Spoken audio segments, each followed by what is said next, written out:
Why is racism still a thing in the 21st century? A loaded question, right? Let's start answering it.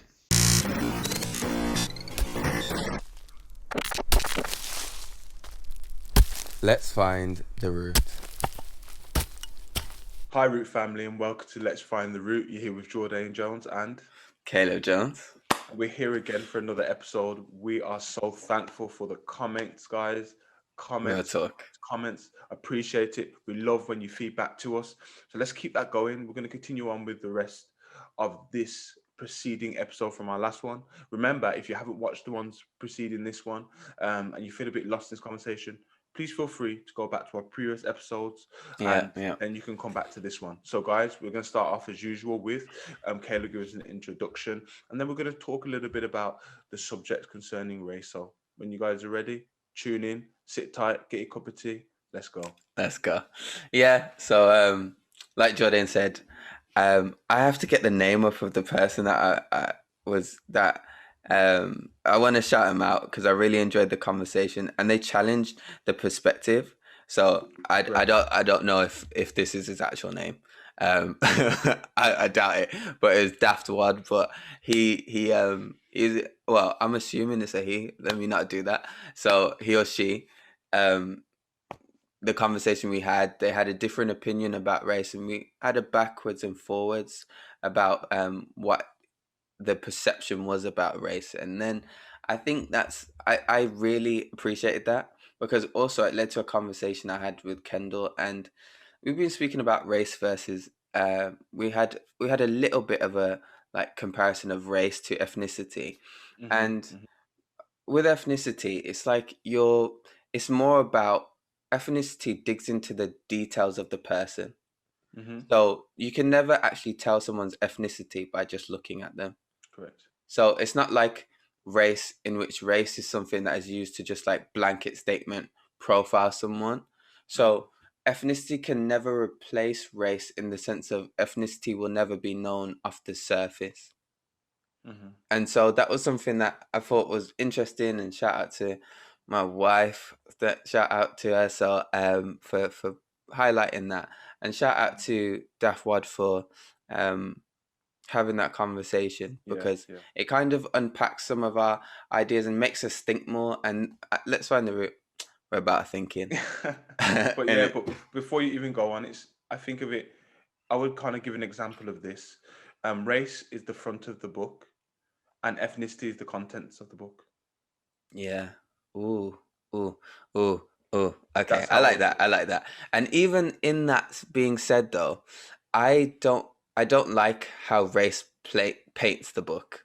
I don't like how race paints the context for how we understand people. So in my sense, I think I still kind of, in my opinion, and everyone's due to their own opinion, but in my opinion, I think race needs to be kind of just chink, and we need to replace. We need to have a new we need to have a new book cover. We need a new book cover, but race cannot be the book cover, or race needs to be developed. Something needs to happen with the concept. Yeah, but I do think as well, even if, let's say, ethnicity was the cover of the book, that we should also take the approach that when we are looking at people or trying to categorize people, that we should always look at the contents in the person as well. I think we need to get past this.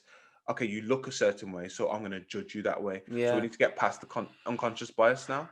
So I agree with you. I think we should throw away the cover of race and replace it with a different cover. But also we should adopt the right principles in getting to know people first, not based upon what they look like, not based upon their ethnicity, but based upon the person they are. So I like what you're saying, because then you're basically saying now that instead of having like instead of judging the book by its cover, and that's an interesting thing, never judge a book by its cover. We should get rid of race and not replace it with a different cover. Rather, we should just teach people to read the content, and which is ethnicity. But at the same time, like we did say last episode, there needs to be some sort of it's like first impressions are ways in which we judge people. That's right. That's true. So I think like, it's just having less terrible, First first impression. impressions, and having less judgmental first impressions and having less negative first impressions, maybe. But Caleb, it's even when we look back at the previous episodes where we spoke about in the times just before in Maryland and how they viewed each other. Yeah, So Maryland. it was never about what you look like there, was it? It was based upon But the interaction as but well. So that's important too to bring back. yeah, it is bringing back to Maryland. But even then, I would still say that the like the name for which they called people from African descent was based upon the skin tone of what they first looked at. So calling someone a Negro, it points to like Mm, mm, I do think, and I'm not gonna. Well, if I get it right, I'm gonna put it right at the bottom. but like it points to when the Spanish first encountered, or like some sort of European nation first encountered the Africans. So different people, like African tribes and things like that, when they ventured into the continent of Africa, they mhm, first identified them by these being dark skinned. So they black, black skin or like dark skin. And then mhm, in return, there's some early writings of when, some certain like African or certain other continents encountered Europeans and they said white skinned. But mhm, the mhm, point is like we're saying, you cannot the reason why saying someone is dark skinned or saying like this dark skinned person or this light skinned person is negative is because of the connotation that is tied to race. mhm. It's not the fact of actually saying or acknowledging the fact that they're dark skinned is problematic. It's actually race that's problematic. Yeah, and it also ties into colorism. And colorism being where we define somebody's view by the tone of their skin or the way that we view them based upon the color and the shade of their skin. We see that a lot, especially when it came to um, darker Negroes and lighter Negroes. Um, that if you were lighter, you would be put in a certain bracket in the home. So we saw that lighter Negroes were in the actual inner courts of the home and would serve the family, and the ones that were Yeah. darker would be in the background What's working the the word fields. for So that? that's again You'd be a house slave or a field or slave. slave, yeah, yeah, So, based upon the color of your skin, the yeah. pigmentation of your skin. But Um, even just to put that there, you're definitely right in saying that. But that kind of speaks to colorism actually has history beyond like before yeah, slavery. yeah, So yeah, colorism is yeah, an issue that's not even a Western thing. Like you see that in Asia, you yeah, see like the continent of Asia, you see yeah. that in the continent of Africa before Mm. the actual emergence of, Yes, yes, we do, the yeah, interconnection of the slave trade and things like that. So that's a bigger issue, but it does point back to what we said in the last episode as well, doesn't it? In it the does, yeah, sense of like the problem is to do with like a human condition. And yeah, I call it a human condition because we acknowledge that there are certain things within humanity that are problematic. We see this today, yeah. Hmm, like, hmm, most hmm, people would understand the problematic nature of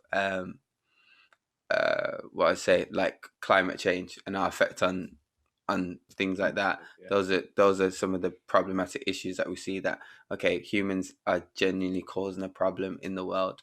So it's like a human condition in the sense of we try to seek to divide in terms to build our own self-esteem, put someone down and build another up. It's like trying to like put in caste systems instead of viewing people as equals, as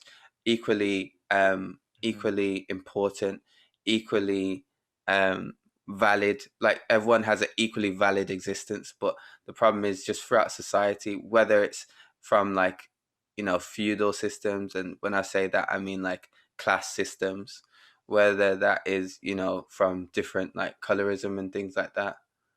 Yeah, whether it's that or whether it's hmm, not, we've seen that kind of hmm, hmm. um play out in very Yes. different ways. But I like how that has flowed, and like you said, it comes, and those ideas and connotations have been developed. And I'd say this though, and I was saying this yesterday, that the problem is that root problem of human beings trying to like castigate and basically put others down to build Hmm, themselves up and kind of invalidate someone else's existence. That's an issue that you see play out through different things, like we said, colorism, classism, sexism, Yes, like sexism. but they're all products of prejudice. But Yeah. I would say that racism has taken on a whole different kind of, it's become its own entity in the Mm. scope of prejudice, because I would say that, like, normally prejudice leads to, a prejudice mindset or prejudice mentality leads to sexism, leads to classism, leads to this. But rather, I'd say that racism has made people prejudice, because it's like a massive entity in and of itself. It's an ideology in and of Yeah. itself. Yeah. And so that kind of points back to now, let's go for it. Let's really unpack this Immanuel Yeah. Kant stuff. Let's have a Okay. look at it. So yeah, let's start with his definitions into categories, and then you can just interject whenever you want, Jordan, Yeah. about Go some of ahead. the things you've found out about it.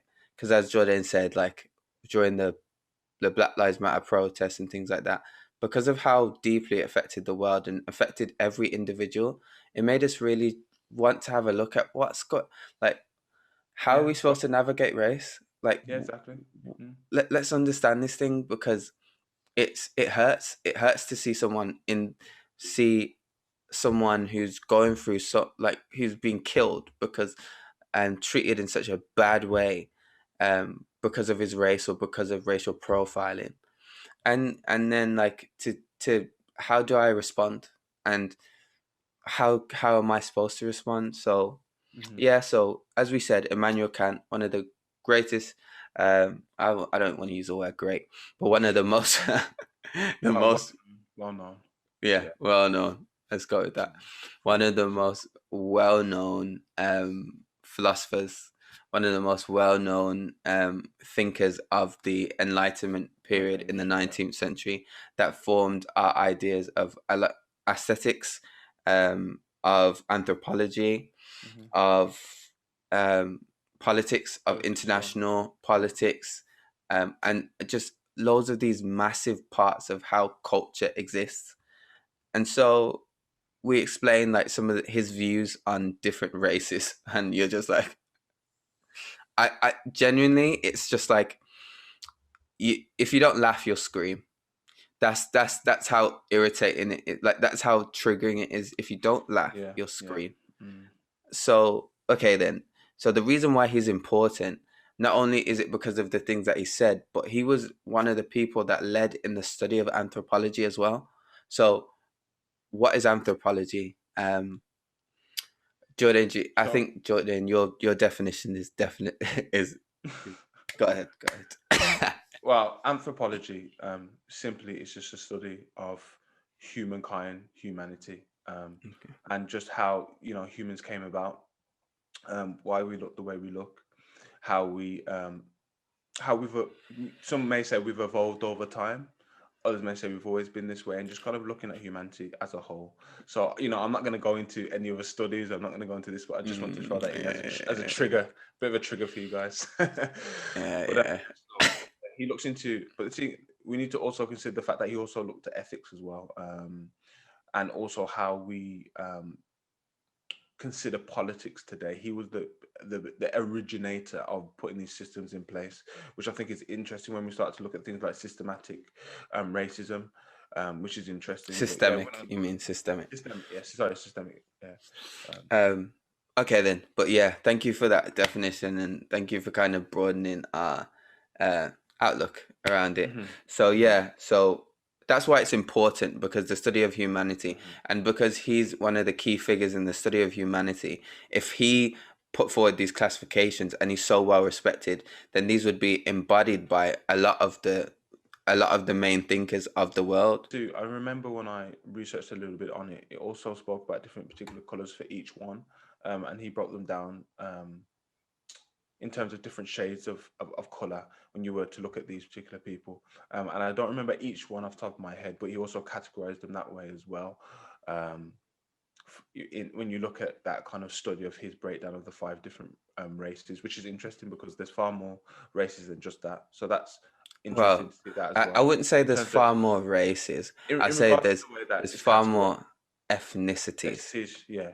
In that sense, because I feel like that's another thing, because of how pervasive race is in our society. We've conflated race with ethnicity, and we assume that race is genetic, when in actual fact, when you really like spend the time to think about it, it actually is not about the genetics of a person. Rather, it's about the kind of initial perception. Because one thing that I heard, and this is gonna sound extremely triggering, like I'm just warning. I'm gonna warning. It's triggering. But I listened to an interview, and if I can, I'm gonna link it right here. What shoe? As far as when Obama was elected, there were a lot of people who felt a lot of angst then.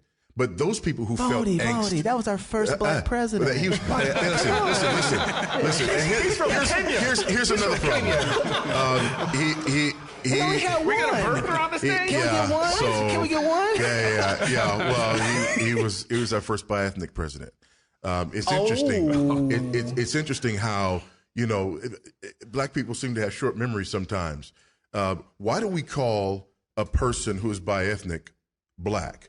Well, because it has historically been understood that whiteness is pure and blackness is a perversion of pure whiteness. That's right. And so for a person who's bi-ethnic to be called black is really a racist insult, okay? Because again, he's as white as he is black, but you can't call him white because white must be pure. Right. You see, all of a sudden, that's not a problem anymore. Barack Obama's our first bi-ethnic president. Just to break it down, he shows how Barack Obama is understood as the first black president. Okay. Barack Obama I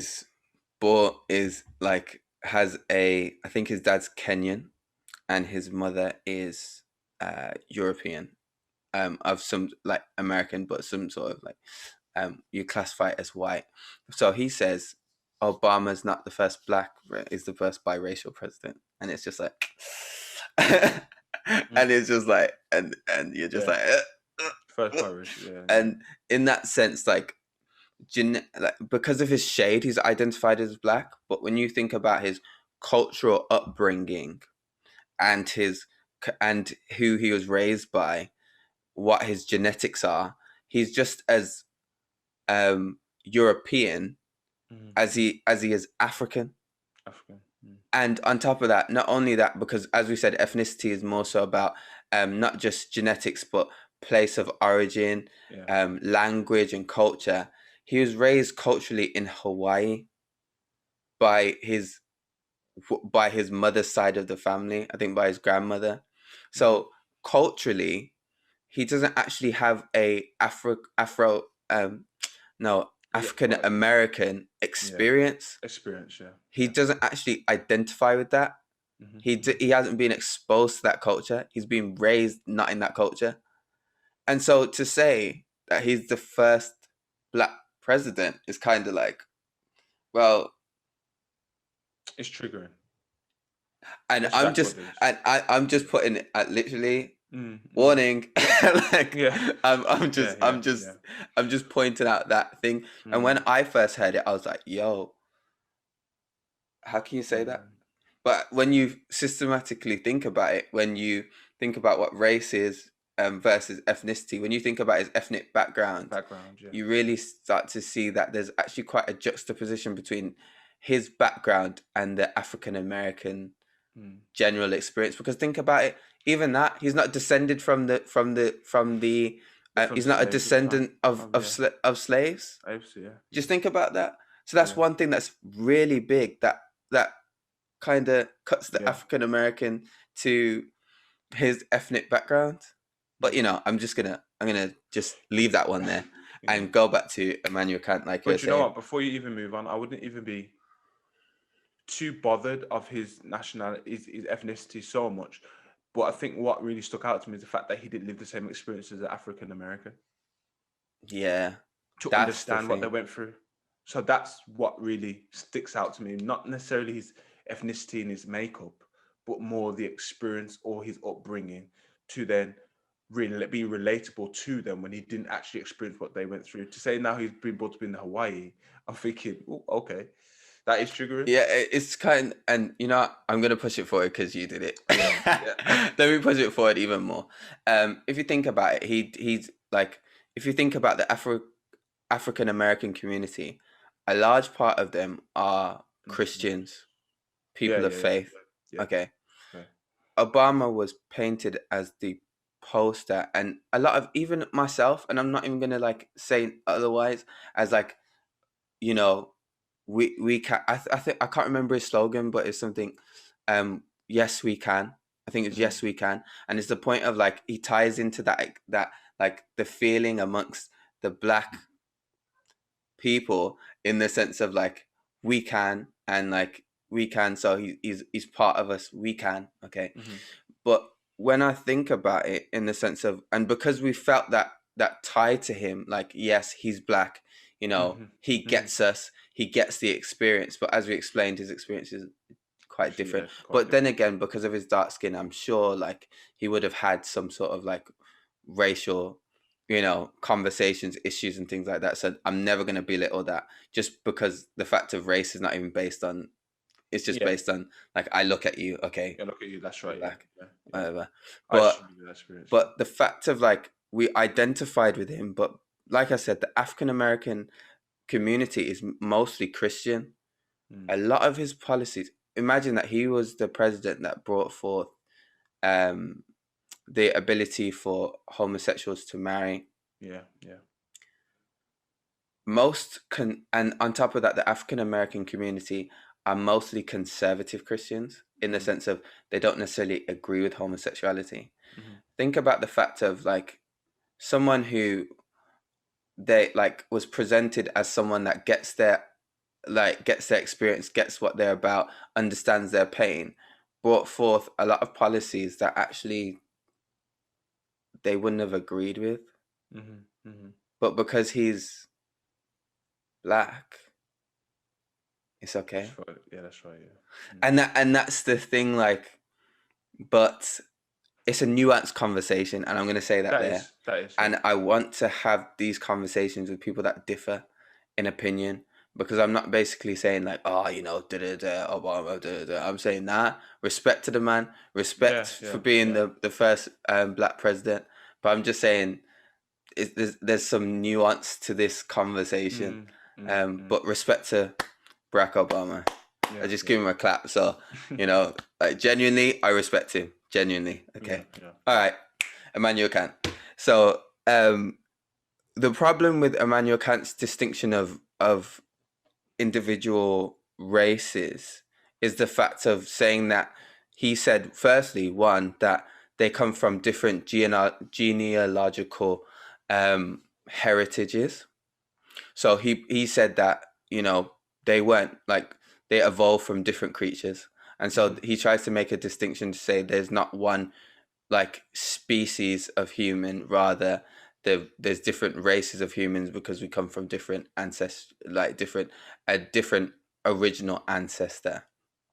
And so that's problematic, because then it's trying to basically saying that we're not all the same. We're not all the human race. You know what I mean? As we did point out in a previous episode, though, there are distinctions amongst us, and you do need to appreciate that. But we appreciate that through ethnicity. Yeah. But that's problematic, because then he says that. But also, one thing that is really strong about one of the distinctions he makes about race is also that of like, okay, he starts off with genealogy, but then he starts off with he goes to like features and things like that. So each race has distinct features. Well, clearly we know that not to be true, because like, okay, so his kind of thing is like the curly hair, the you know, the skin. There's certain features like bigger lips, you know, nose. You can see our family have big noses. I'm not afraid to say it, but mine's that big. But anyway, nah, mine's quite. I've got more bigger lips. Yeah, but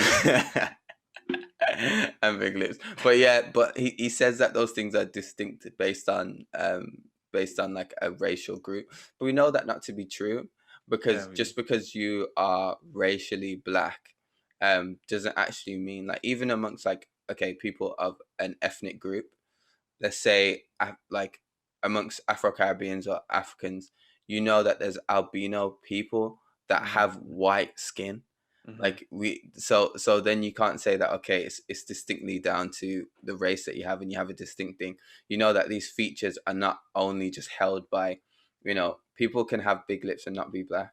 It's just that there's a correlation due to the genetic line, and it's because basically those codes, like the human beings if you belong to the human race, you have the capacity to have some of these features regardless of the individual ethnic groups. That's okay. Right, yeah. But the worst part, really, and the part which we really want to spend our time in, is that he believed that that not only do they have inherited biological differences in physical like phenotypes, but he believed that these physical phenotypes and these differences also extended to our behavioral traits, our mental capacities, our ways of thinking. And this is where you start to get how he introduces these things that we're speaking about, the negative connotations, the negative mentalities surrounding different races, because then he ties not only the genetics of it, but he also ties, in his study of anthropology, he studies the behavioral traits and the intelligence. So then that's how he starts to put forward his like ideas, as the book that we quoted in the last episode. I can't remember off the top of my head, but he puts forward. It's funny because in the title it's called something like A Beautiful World, and I'm thinking, like, you're just wicked in it. You're wicked and bad in it, as you would say. As you say, you're wicked and bad. Why? Nah, man. Like, yeah.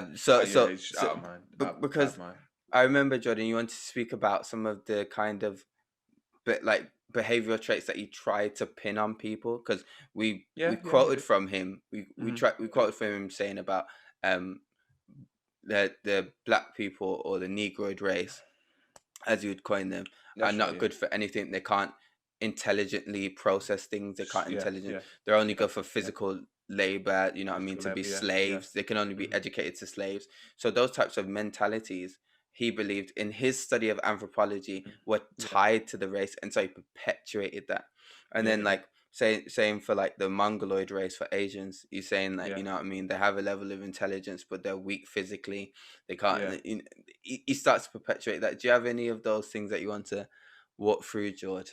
Yeah, like he also spoke about the Native American being even basically as good as a dog, not able to do anything, and they're not able to even bring, or think for themselves, or even they were even below the Negroes. So I think that was interesting. And but he said, you know what's interesting about that though, George, is that the fact that he put them below Negroes is actually showed throughout history, in the sense of okay, the Negroes were slaves, but the Native Americans were exterminated. But continue. And then he perpetuated the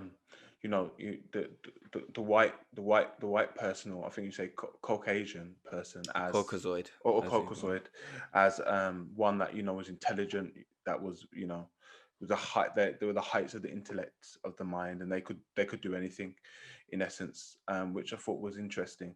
And none of these things are because he's white. Yeah, of course. It's your preference. Of course, it's your preference. So you're gonna do what's your preference. But I think even in that, I think that's very interesting that he would. I'd just like to know his basis of study, if I'm quite honest. I'd like to know what experiments he did, and if everyone had the same level of education, and even which is interesting. So again, it goes back to this racial bias that we again are seeing today. But continue. And I think, as you're saying, like, the problem with philosophy and anthropology is that it's based on someone's mind or thought. Definitely. And so, like, even today, like, as much as you may respect a certain philosopher, they're human. Yes. They're human, so they inherently have like flaws. There's no science, and the only science that they had for it is eugenics. And today, that's not accepted as that's not accepted as a scientific and respected practice. Why? Because it's found out to be just genuine rubbish. Yeah.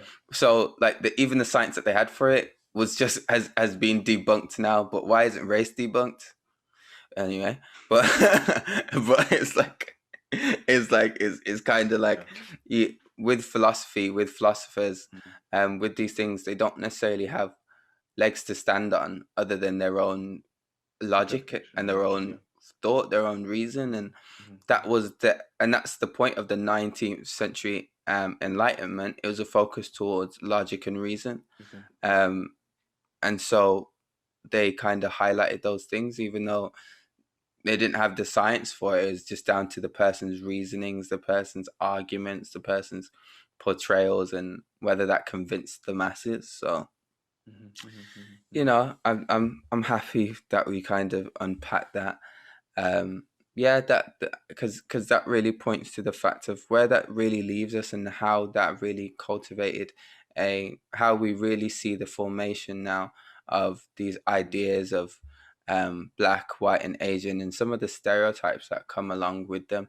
I'd challenge everyone to have a read of some of the things he said about race, like read his quotes and things like that. Read what he's actually said, and and remember that he's a forward thinker and someone who contributed to anthropology. So these are the things that most people are starting to think about: the humans, how people perceived just another human being.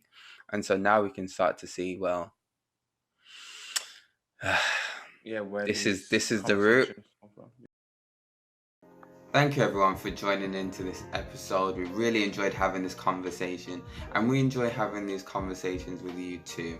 So get in the comments, like, share, subscribe, send it to someone that you feel would agree, but send it to someone that you feel would disagree also, so that we can have these conversations and we can learn together, and together let's find the root. So we're signing out from this episode. Love you, Root family. See you next week.